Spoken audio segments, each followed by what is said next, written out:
Hello friends, welcome to my YouTube channel. Today I am going to teach you near about 10 advanced structure that is very useful for the spoken English. So I suggest you please watch this video till the last so that you can learn how to use these structures at the time of translating sentences into English. So thank you very much. To be continued. Structure number 1 जिसमें सबसे पहले subject लिखना है, उसके बाद feel like, फिर verb में ING और लास्ट में अदर वर्ड्स लिख देना है, जिसका हिंदी में अर्थ होता है मन कर रहा है। अर्थात ऐसा कोई वाक्य जिस वाक्य के में अंत में मन कर रहा है जैसे शब्द का प्रयोग किया जाए, वहां पर आपको इस स्ट्रक्चर का प्रयोग करना है। उदाहरण के लिए मेरा खाना खाने का मन कर रहा है, इसकी अंग्रेजी हो जाएगी I feel like eating food. I feel like eating food. इस वाक्य को देखकर आपको कंफ्यूज नहीं होना है कि इसमें तो रहा है, रहे हैं, रही है जैसे शब्द आ रहे हैं। यह कंटिन्यूअस नहीं है, ये इसी स्ट्रक्चर से बनाया जाएगा। दूसरा उदाहरण, हम लोगों को मैच खेलने का मन कर रहा है। We feel like playing the match. Riya का बाजार जाने का मन कर रहा है। Riya feels like going to market. Structure number 2, subject, उसके बाद स्टार्टेड, फिर वर्ब में आईएनजी और लास्ट में अदर वर्ड्स आपको लिखना है, जिसका मतलब होता है शुरू किया। अर्थात जब कोई कार्य शुरू किया जाए वहां पर इस स्ट्रक्चर का प्रयोग होगा। मैंने अंग्रेजी बोलना शुरू किया। I started speaking English. I started speaking English. Rohit ने अपना काम करना शुरू किया। Rohit started doing his work. Rohit started doing his work. इसके बाद देखते हैं तीसरा एग्जांपल, तुम पेड़ काटना शुरू किए। You started cutting the tree. You started cutting the tree. Structure number 3, subject plus began to plus verb first और लास्ट में अदर वर्ड्स, जिसका मतलब होता है करने लगा। अर्थात कोई व्यक्ति अचानक से ही कोई काम करने लगे, वहां पर आपको इस स्ट्रक्चर का प्रयोग करना है। जैसे वह हंसने लगा। He began to laugh. He began to laugh. Laugh verb का फर्स्ट फॉर्म है। देखते हैं नेक्स्ट एग्जांपल, तुम गाली देने लगा। तुम गाली देने लगा या तुम गाली देने लगे। You began to abuse. You began to abuse. हम लोग किताब पढ़ने लगे। We began to read the book. We began to read the book. तुम्हारा भाई कपड़े खरीदने लगा। Your brother began to buy cloth. Your brother began to buy cloth. आप देखेंगे नेक्स्ट स्ट्रक्चर, सबसे पहले सब्जेक्ट, फिर कंटिन्यूड, उसके बाद वर्ब फर्स्ट और लास्ट में आपको लिखना है अदर वर्ड्स, जिसका मतलब होता है जारी रखा। अर्थात कोई कार्य किसी समय से जारी रखा गया। उदाहरण के लिए मैंने अंग्रेजी में बात करना जारी रखा।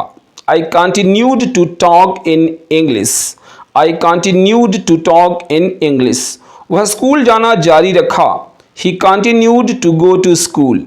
He continued go to school. Ramesh उससे मिलना जारी रखा। Ramesh continued to meet him. Ramesh continued to meet him. Structure number next, इसमें सबसे पहले आपको लिखना है सब्जेक्ट, उसके बाद वांटेड टू, फिर वर्ब फर्स्ट और लास्ट में अदर वर्ड्स, जिसका मतलब होता है करना चाहा। अर्थात कोई कार्य करना चाहा, वहां पर आपको इस स्ट्रक्चर का प्रयोग करना है। जैसे रवि ने अंग्रेजी सीखना चाहा। Ravi wanted to learn English. Ravi wanted to learn English. कुछ और एग्जांपल लेते हैं, तुमने एक बाइक खरीदना चाहा।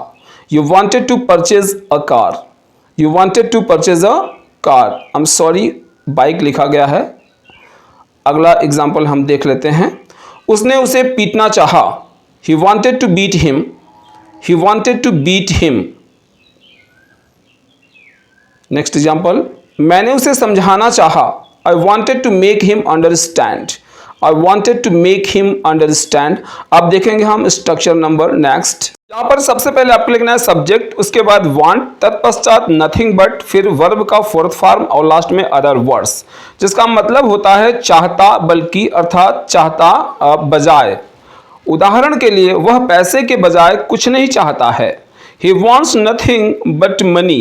He wants nothing but money. यहाँ पर जो बट लिखा हुआ है, बट का मतलब होता है बल्कि या फिर के बजाय। जैसे ही वॉन्ट्स, वह चाहता है, नथिंग कुछ नहीं, बट लेकिन, मनी पैसा। अर्थात he wants nothing but money, वह पैसे के बजाय कुछ नहीं चाहता। हम लोग मैच खेलने के बजाय अभी कुछ नहीं चाहते। We want nothing but playing cricket now, we want nothing but playing cricket now. अब इसी प्रकार हम देख लेते हैं नेक्स्ट एग्जाम्पल। रेशम परीक्षा पास करने के बजाय कुछ नहीं चाहती है। Resham wants nothing but passing the exam, Resham wants nothing but passing the exam. देखेंगे नेक्स्ट स्ट्रक्चर को। इसमें सबसे पहले आपको लिखना है सब्जेक्ट, उसके बाद इज, एम, आर में से कोई एक, उसके बाद आपको लिखना है इन द हैबिट ऑफ, फिर वर्ब का फोर्थ फॉर्म और लास्ट में अदर वर्ड्स, जिसका मतलब होता है कि आदत है या फिर आदत है। उदाहरण के लिए मुझे अंग्रेजी बोलने की आदत है। I am in the habit of speaking English, I am in the habit of speaking English. Ravi को शराब पीने की आदत है। Ravi is in the habit of drinking wine, Ravi is in the habit of drinking wine. हम लोगों को सुबह में टहलने की आदत है। We are in the habit of walking in the morning, we are in the habit of walking in the morning. इसके बाद हम लेंगे एक और एग्जाम्पल। तुम्हें सिगरेट पीने की आदत है। You are in the habit of smoking cigarette, you are in the habit of smoking cigarette.